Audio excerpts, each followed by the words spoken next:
Bihar board matric परीक्षा को लेकर आइए मैथमेटिक्स के कुछ प्रश्नों को रूबरू कराते हैं। आशा और उम्मीद है आपके लिए लाभकारी साबित होगा।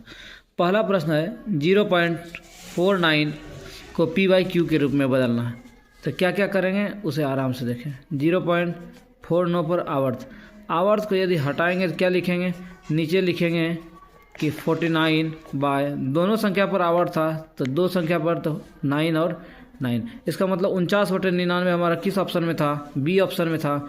यही क्या हो गया, आंसर हो गया।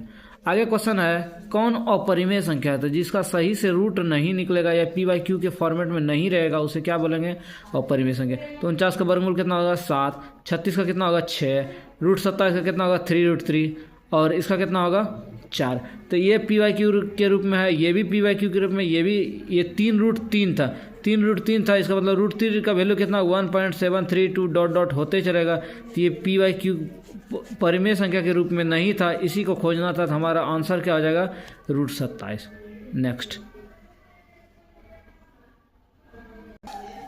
नेक्स्ट प्रश्न है 10x - 25 का शून्य।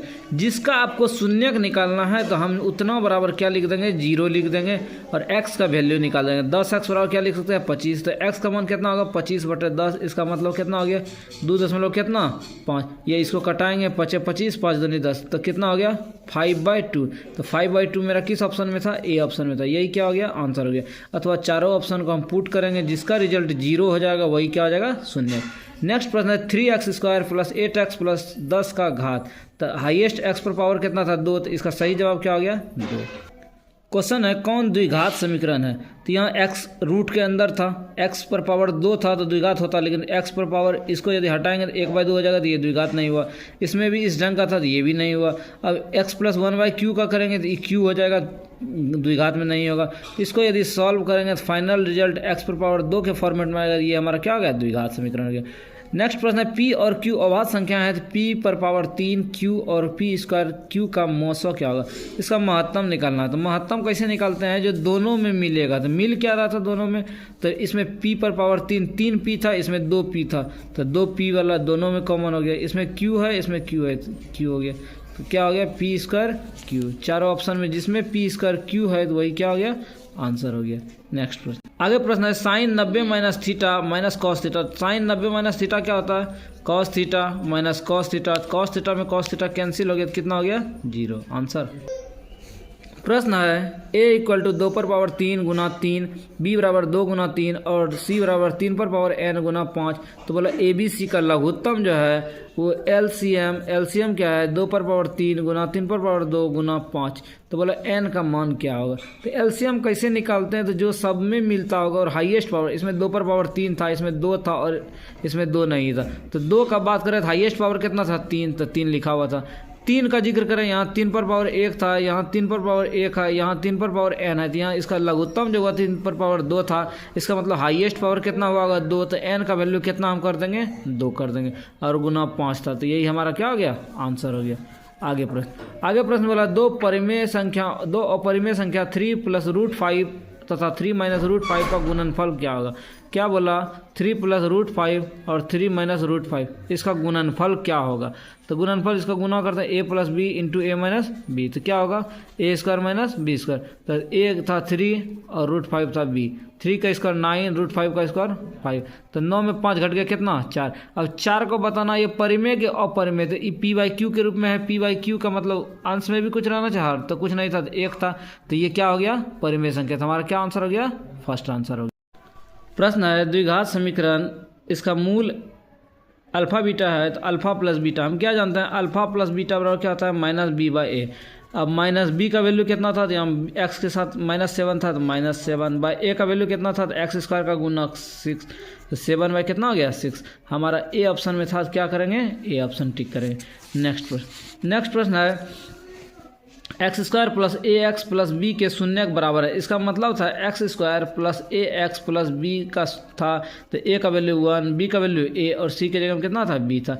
अब बोला शून्य के बराबर, इसका मतलब अल्फा बराबर क्या है बीटा, परंतु विपरीत चिन्ह, इसका मतलब प्लस है तो इधर क्या हो जाएगा माइनस, तो इसको इधर भेजेंगे alpha plus beta = 0। Alpha plus beta क्या जानता है -b/a, तो -b के जगह में कितना था ए था बट ए की जगह में कितना था 1 था बराबर 0। तो क्रॉस मल्टीप्लिकेशन करेंगे, इसका मतलब ए का मान कितना 0। तो ए का मान जिस ऑप्शन में 0 है वही आपका क्या हो गया, आंसर हो गया। प्रश्न है द्विघात बहुपद जिसके शून्यक 0 और 5 है। तो हम सूत्र जानते हैं एक्स स्क्वायर माइनस मूलों का योग गुना एक्स प्लस मूलों का गुणनफल बराबर क्या होता है 0। तो एक्स स्क्वायर माइनस मूलों का योग, तो मूल क्या क्या था 0 और 5, तो 0 और 5 का योग कर दिया गुना एक्स प्लस मूलों का गुणनफल, तो 0 गुना 5 बराबर कितना हो गया 0। तो एक्स स्क्वायर 5 और 0 जोड़ेंगे तो कितना 5, तो माइनस 5x 0 हो गया बराबर 0। तो एक्स स्क्वायर माइनस कितना 5x हमारा किस ऑप्शन में था, बी ऑप्शन में था। तो यही क्या हो गया हमारा आंसर हो गया। अब द्विघात बहुपद निकालना था तो किसी में बराबर 0 नहीं लिखेंगे। नेक्स्ट प्रश्न है एक समीकरण है ax प्लस 10y बराबर 9 2x प्लस 5y बराबर 11। बोला कोई हल नहीं है। जब कोई हल नहीं है तो a1 बटे a2 बराबर b1 बटे b2 बराबर नहीं c1 बटे c2।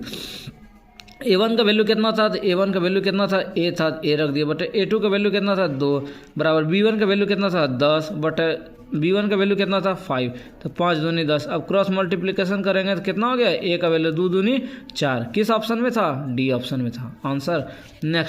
नेक्स्ट प्रश्न बोला इसका कौन सा मूल है। तो आप चारों ऑप्शन में x का मान रख देंगे, जो 0 हो जाएगा तो वही का आंसर हो जाएगा। अथवा आप क्या करेंगे, इसका द्विघात समीकरण निकालेंगे। कैसे, तो 2x square plus 5x minus 12 equal to कितना 0। तो शुरू और लास्ट को गुना करेंगे, 12 दूनी 24, तो 24 पुराना। तो 2x स्क्वायर प्लस 8x 8 और 3 में तोड़ देंगे तो 8 3 कितना 24 हो गया। इसका निकाल देंगे किसका वैल्यू, x का वैल्यू जो होगा वही क्या हो जाएगा आंसर हो जाएगा। अथवा आप मान रखें जैसे 0 रखेंगे 2 इंटू 0 का स्क्वायर प्लस 5 गुना 0 माइनस 12 0 होगा, नहीं होगा। इसको यदि रखता है तो 2 गुना 1 का स्क्वायर तो 2 हो गया, 2 में 5 जुटेगा 7 में 12, ये भी नहीं हुआ। माइनस 4 को रखते हैं तो माइनस 4 का स्क्वायर 16, 16 दूनी 32, 32 में ये कितना हो जाएगा माइनस 20 और ये माइनस 12, तो ये सेटल हो गया। इसमें क्या हो जाएगा 0 हो जाएगा, तो यही मेरा क्या हो जाएगा आंसर हो जाएगा। बोला इसका विवेचक का मान निकालना, तो विवेचक बराबर क्या होता है, डी बराबर होता है बी स्क्वायर माइनस 4ac। यहाँ b का वैल्यू कितना था, तो 10 था, तो 10 का स्क्वायर माइनस 4 गुना a का वैल्यू 3√3 गुना c का वैल्यू √3। तो 10 का स्क्वायर कितना 100 माइनस √3 गुना √3 3 और 3 3 9 और 9 चौका कितना 36। तो इसको घटाएंगे तो कितना हो गया 64। जिस ऑप्शन में आपका 64 होगा वही क्या हो जाएगा आंसर हो जाएगा। नेक्स्ट प्रश्न है 234 के अभाज्य गुणनखंड में 3 का घात निकालना है।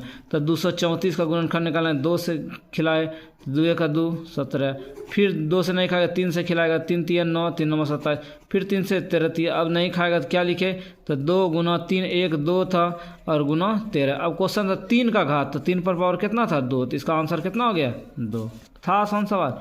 नेक्स्ट प्रश्न है कि एक द्विघाती बहुपद में शून्यकों का योग और गुणनफल -3 और 2 है। तो हम क्या बताए थे, सूत्र था एक्स स्क्वायर माइनस शून्यकों का योग। तो शून्यकों का योग कितना था -3 गुना एक्स प्लस गुणनफल 2 था।